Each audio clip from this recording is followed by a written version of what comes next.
आज राष्ट्रपति द्रौपदी मुर्मू 66 वर्ष पाद देइछन्ति।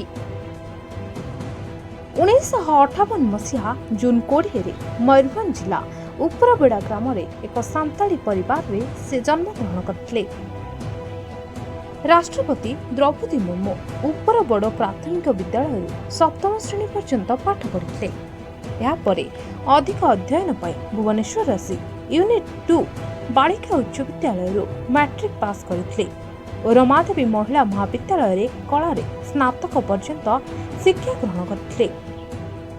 द्रौपदी मुर्मू श्यामचरण मुर्मू को विवाह करथिले आउ एबे रायरंगपुर रायसीना हिल रे पहुंची देशर महिलांक पई से पालटिछन्ति उदाहरण। देशर प्रथम आदिवासी भावे राष्ट्रपति आसन अलंकृत करिछन्ति। द्रौपदी मुर्मू जणे मिष्टभाषी नेत्री जे कि निज कठिन परिश्रम बल ओडिशा राजनीति रे प्रवेश करथिले। 2022 रे राष्ट्रपति निर्वाचन जीतिबा परे से प्रथम आदिवासी एवं द्वितीय महिला भावे सर्वोच्च पदवी रे बसिछन्ति।